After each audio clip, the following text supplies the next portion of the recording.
We have heard that masturbating is something completely normal. But to what extent, how many times a day can you do it without being considered addicted? What if you can't stop? Let's answer these questions and why you should stop today with this act that seems normal but hides a trap for your life. Before we begin, I would like to apologize for the exaggerated cover, but I needed to draw your attention to this 21st century issue that weakens and harms all our young people and adults, leaving us without willpower. In this video, you will understand what happens to our brain scientifically and philosophically, and what stoicism has to teach us about this vice. Also, remember to subscribe to our channel and activate the bell so you don't miss anything. Now let's begin. Current medicine is quite clear in stating that masturbation is completely normal, not only in humans but also evidenced in dogs and other mammals. But this view of normal masturbation was not always so. In the past, masturbating was thought to be immoral, especially in men, because unproductive seed production prevented people from reproducing. In the case of women, it was believed that masturbation could distance them from men by finding pleasure on their own, and without assistance to this moral burden was added the physical burden, stating that masturbation caused diseases, so it was not advisable to practice it at all. But let's return to the present. What do we know about masturbation, especially for men suffering from insomnia? What is known is that it induces sleep. The French Institute of Health and Medical Research concluded that the male brain deactivates sexual desire after orgasm. The cerebral cortex, the area responsible for conscious thought, goes to rest once the man reaches climax. This, in addition to nullifying the desire to continue having sexual relations, facilitates sleep. Therefore, many men fall asleep after sexual activity. But what is the problem? So what is wrong? Well, hidden in one of its benefits is a trap. And if you frequent this channel, you will see what I am talking about. Masturbation releases dopamine in your brain. This hormone is responsible for making us feel better, providing calm relief from stress reduction and a sense of reward. This is caused by dopamine and is so pleasurable that some people become addicted. The Diagnostic and Statistical Manual of Mental Disorders incorporated hypersexuality disorder. This classifies excessive masturbation under the category of obsessive-compulsive disorder, another vice that leads to mental and also familial destruction. In many cases, you won't be able to control yourself, and you become a slave to yourself, a victim of lack of control, thus seeking relationships with prostitutes, sex with multiple people, and, as we saw in a previous video, excessive consumption of pornography. These are ways that a dopamine-saturated brain finds to obtain pleasure.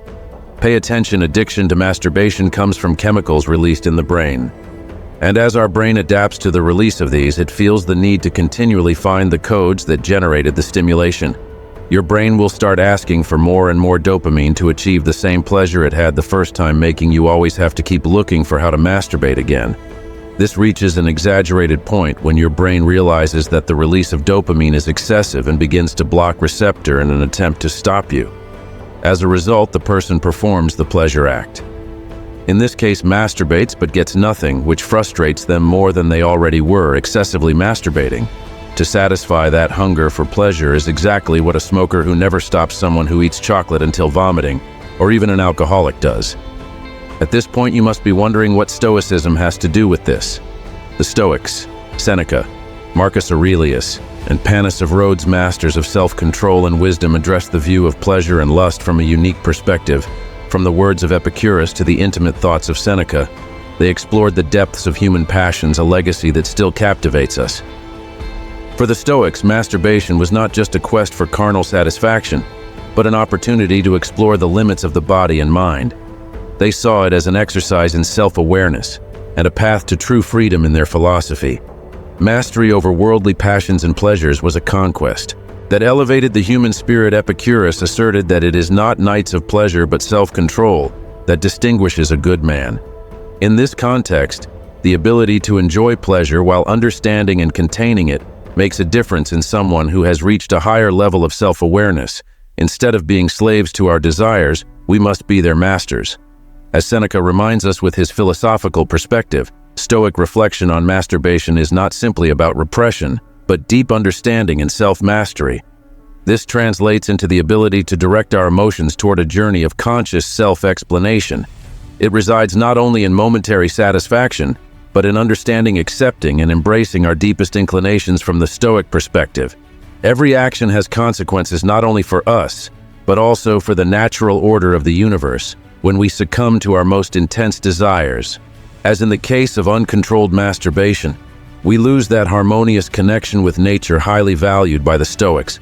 We become prisoners of our desires, drifting away from true inner serenity. Compulsive masturbation can trigger an emotional whirlwind within us where guilt, shame, and dissatisfaction become constant companions. The Stoics teach us to control our intense emotions through introspection and self-regulation by consciously facing our emotions. We learn to manage them healthily and constructively. However, the Stoics encourage us to find inner peace within ourselves. True satisfaction lies in our self-mastery and our ability to find joy in what is simple and virtuous. Allow me to share a personal inspirational story. I know someone who used to struggle with compulsive masturbation, seeking momentary refuge and pleasure, but facing an emotional storm after each act, immersing themselves in Stoic teachings and practicing self-control and self-regulation. This person underwent a profound transformation. They learned to confront their desires and emotions consciously, finding true joy in self-control. They now live a life of inner peace and authenticity, free from the slavery of momentary desires. True satisfaction comes from living in accordance with our deepest principles and values. When we yield to fleeting day's desires, we lose sight of what we truly value in life. Compulsive masturbation can distance us from our noblest purposes and veer us away from the true happiness found in virtue and inner peace. By practicing meditation and mindfulness, we can promote the mental serenity needed to resist temptations and face our emotions healthily. This compulsion becomes an obstacle to mental serenity, dragging us into regrets and steering us away from the peaceful peace found in self-control and moderation. My friend, what are you doing with your life? Do you think sitting at home and watching those videos and taking pleasure with your hands can make you confident, successful? And do you think after wasting your time and energy on those bullshits can attract women? Or if you're a woman, then do you also think you can attract men? No, never. So my friend, think wisely, and I want you to write in the comment that I'm a powerful person. I have control over my mind. I choose to do what motivates me. I choose to do what improves me. Thanks for staying with me. You can like the video and subscribe for more.